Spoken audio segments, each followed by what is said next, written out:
Welcome back to Walsall Fan TV. I'm here with Jon Palmer from Gloucester Live, ahead of Walsall's trip to Cheltenham. Cheltenham currently 13th in League Two, just 6 points off 7th, so they're in contention for playoffs. Walsall riding high at the top. You've had quite a good Christmas, though, haven't you, John? Cheltenham? Yeah, it's been pretty good. Good win against Crewe on Boxing Day. Played really well against what I thought was a decent Crewe team. Notts County turned up on the 29th, were excellent, particularly in the first half. Played some of the best football I've seen this season. But Cheltenham gave them a really good run for their money, and right up to the 93rd minute, it was 4-3. You know, game very much alive, and then they got one right at the end to make it 5-3. But unbelievable game, and then to go to Vale and get a 0-0. It's the first time Cheltenham haven't scored away from home this season, which is a pretty good record. And Vale were under a bit of pressure because they've obviously not been on a great run. So I think they were well up for it. So to get a 0-0 there, I think Cheltenham would be quite happy with their festive fixtures, really. Drew with Gillingham just before Christmas as well, which was a good result away from home. Yeah, I saw that one. And then was it 2-0 over Morecambe at home as well before that? So it was. Yeah. You've been on a decent run. The Port Vale result. When Walsall played Port Vale, they were top. We were second. I was disappointed in Vale. I thought they were rubbish, to be honest. I think they've gone 8 without a win now, haven't they? Yeah, they haven't won since we've played them. I say rubbish. That's a little bit unfair, really. I was disappointed in them. I expected more from them. Notts County, on the other hand, they are a real good team, aren't they? Yeah, they were outstanding. Dan Crowley ran a lot of the game in midfield, and you can say that they've got the big lad up front who scored, Jatta, who scored a couple of goals. Jatta, he scored again. I saw scored again on New Year's Day. So he was a handful for Cheltenham, and I'd say because Cheltenham have played everyone now. Notts County's first half performance at Cheltenham was probably the best football team I've seen. I was impressed with Walsall, but that was very early on, wasn't it? End of August. But I was impressed with Crewe. Cheltenham managed to turn that one into a win. But Notts County, in terms of the quality of football, were really good. I thought they looked like a League One team in waiting, really. Yeah, I think Notts County. I didn't get to the game yesterday. I've seen some of the highlights. But yeah, Notts County, when they were at our place, which was just a few weeks ago, that was a real tough game. That was a real tough game. I think they're definitely going to be top 3. I think up there. Yeah. For Cheltenham, obviously Walsall old boys, as they say. We've got Mike Flynn. What's your thoughts on Mike Flynn at the minute? I think since we last chatted, Simon, which would have been back in early on in the season, he's really impressed me. He's totally rebuilt the team. 19 new signings in the summer. They've already brought 2 in ready for the start of that will be in the squad for the first time on Saturday.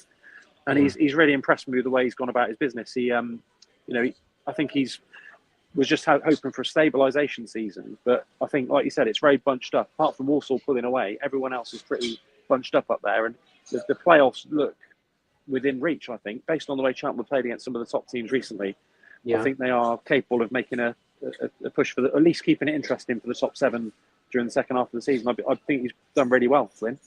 It's nice to be in the mix, isn't it? As you say, Notts County, they were second before New Year's Day. They've dropped down to 7th.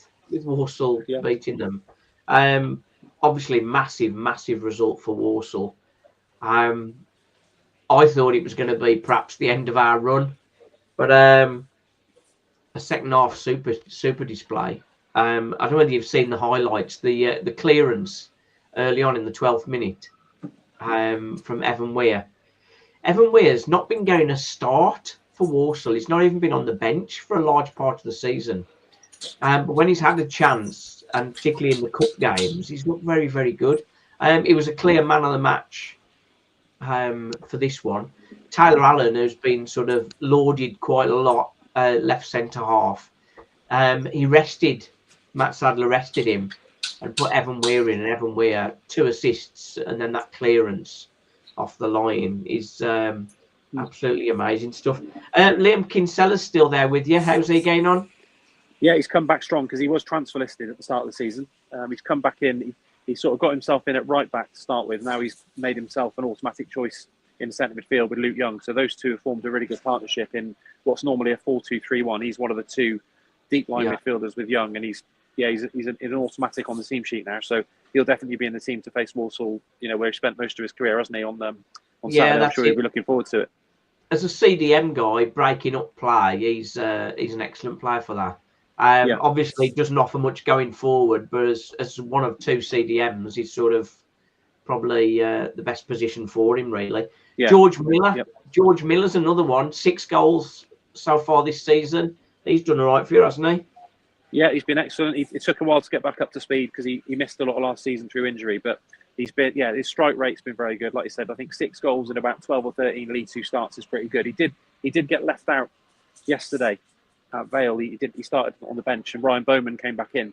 So, and Bowman's done well the last couple of games, coming on and then starting on New Year's Day. So Miller's battling with him for that starting place, but he's had it for the last few months and done really well. Another like Kinsella, a very unselfish player who makes chances for the other attacking players, the wide players and the number 10. So I've been really impressed with Miller. Yeah.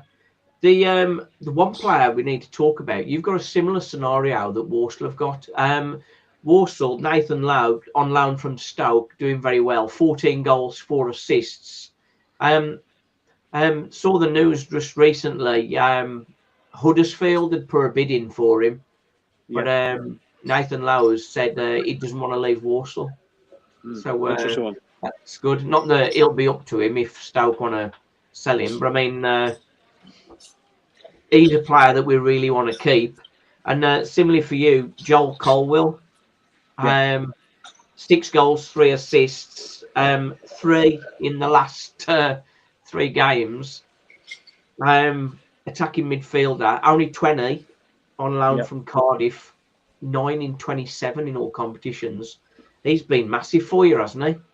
Yeah, I think there's certain players that have had purple patches throughout the season, but he's been excellent throughout. So I'd probably say he's my player of the year at the halfway stage, and he's definitely one that Michael Flynn is keen to keep. Flynn's emphasised that he seems pretty confident he's going to be able to keep him, but the Cardiff manager did hint that they want to test him in League One. So, like you said, with Lowe, it might be taken out of Colwell's hands, but Cheltenham definitely want to keep him. He knows he's going to be a main man, play every week.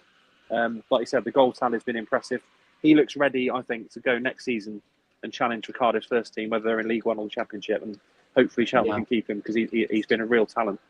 It'll be a big one. If you want to compete for the playoffs, you're going to need that kind of player in there, aren't you?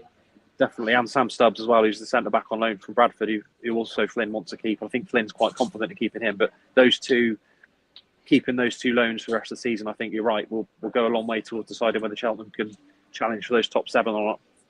Yeah, of course, Stubbs on loan from Bradford, with Bradford sort of up there as well.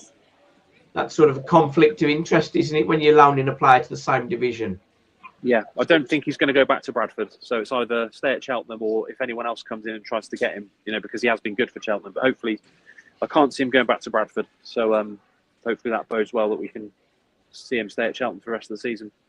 What do you know about the new guy that's arrived, Ashley Hall, 21, 11 in 12 for Brentford B team. Obviously a Brentford player, but he's joined you on loan. Is that a player you think will come straight in for Saturday, or do you think he'd be on the bench? I reckon because Cheltenham have got Miller, Bowman, Taylor, Dolson, they've got some good strikers, but what they haven't really got is electric pace, and apparently Hay is very quick. So I reckon he will be on the bench Saturday, and he'll get his chance, from the bench, and he'll try but he won't just walk into the team because whether it's with Miller or Bowman, they've both been doing well in that centre forward position. So, I mean, he could play in one of the wide roles, but the lads who've been playing there, Jordan Thomas and Ethan Archer, have both been excellent this season as well. So I think he might have to be patient, but it'd be interesting to see how he steps up from Brentford B to league football.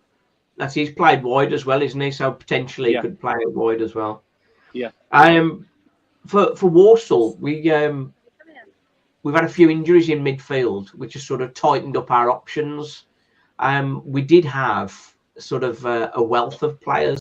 We sent Rowan Mayer out on loan because he wasn't getting near the first team.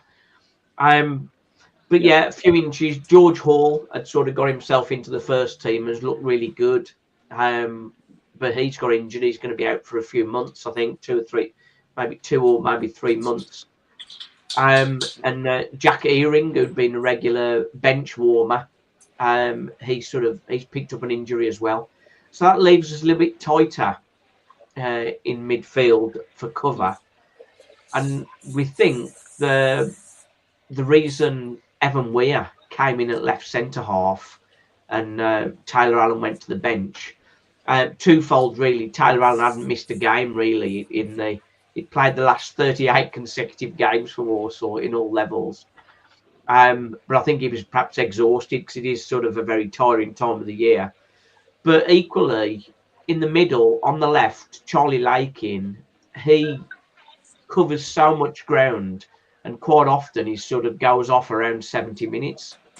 So by having Taylor Allen on the bench, he could have come in and stepped into that role late on in the game, similar to our Oshie McInty covers for Jamie Jellis.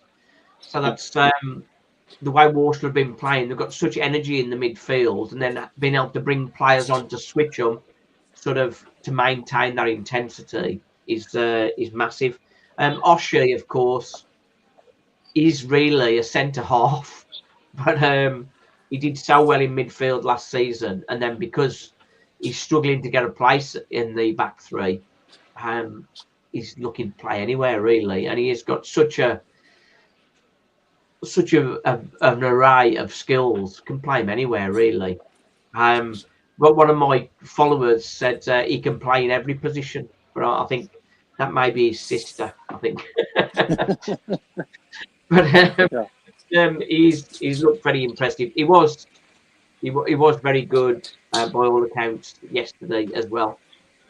So all good really. I think Walsall on such an amazing run. Can Cheltenham stop the train? Flynn was asked about Walsall after the game. We asked him after the game yesterday, and he highlighted Lowe, obviously, as an outstanding player. He highlighted Taylor Allen. He mentioned Jellis. He mentioned Matt, who I think scored the winner at Bescott, the Bescott earlier in the season. He knows how tough it's going to be. But the thing is, Cheltenham have been very difficult to beat. Apart from that Crewe defeat, the Notts County defeat, they've been virtually unbeatable in recent games. Since they lost to Swindon, I think it's 2 defeats in 13 in the league, something like that. So I think it'll be a tough one for Walsall. Obviously, Walsall are on an incredible run, but Cheltenham are dogged and they'd never give up. They've scored a lot of late goals. They have conceded a few late goals as well, but I think it'll be a tough one. I think Cheltenham are capable of getting a point. I'm not going to tip Cheltenham to win the game, but I think they can sort of stop the winning streak and pick up a point against what is obviously the best team in the league at the moment. Again, like against Notts County, it was a couple of set pieces, wasn't it? That sort of helped you through there. Yeah, very good from set pieces. Luke Young's set pieces have been pretty good all season, really. Yeah, so it's going to be another big challenge playing a team that are in form. But of course, Walsall. I viewed it. These 6 games that we've got in January, one of them's in the Cup, in the Virtue Trophy. So of those 5 games, we're looking to, in fact, no, of the 6 games, that's it, 6 games in January. 2 points a game on average would maintain our position. And obviously, again, 3 points at Notts County leaves us with needing 9 from the remaining 5. So I don't think we'd be too disappointed with a draw. Yeah, Cheltenham the only team Cheltenham have beaten that are above them in the table was Crewe. So they've been quite good against the teams in the bottom half. They've got a lot of draws against some of the top teams, but they haven't beaten a top team other than. If you call Crewe, they're definitely a promotion chasing team, aren't they? So that Crewe, Crewe's going to be in the top 7 without doubt, I think.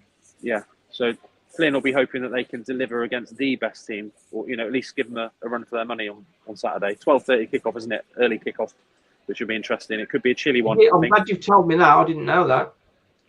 I've got my tickets, but I didn't realise it was 12:30 kickoff. At least you haven't got too far to travel. That's the good thing. Well, that's it. I used to work down Cheltenham, as you know, so yeah. I know it's a nice, comfortable drive down there, down the M5. So much easier. Right then. So we'll see. Yes, 12:30 kickoff.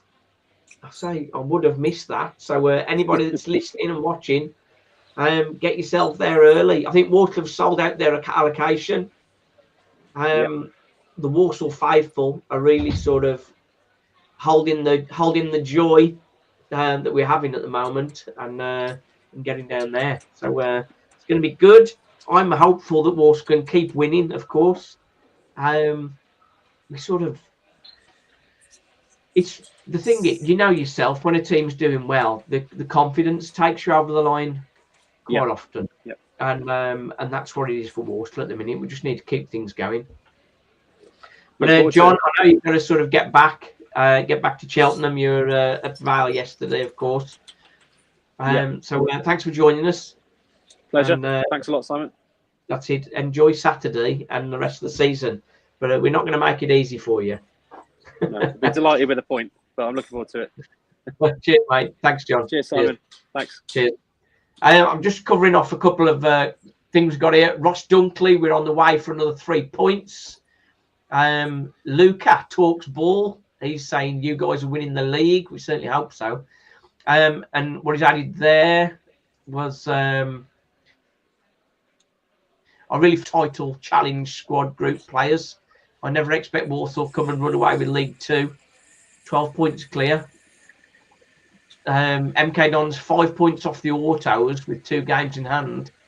They were like a steam train, MK, weren't they, not long ago? And they sort of derailed a little bit. They're a very good side. They're going to be up there in the top 7 without doubt and competing for top 3, I'm sure. And he's looking forward to when they come down here to play us in a couple of weeks. And Ahmad, if we keep winning, we should get promoted, and we have a chance to get promoted as champions. Well, that is what we're hoping for. Absolutely fantastic. Cheers, John. Thanks again. Cheers, enjoying the pain. We're sticking with the joy at the minute, and after years of pain, we're enjoying it. And why not? Thanks for watching, everybody. Cheers.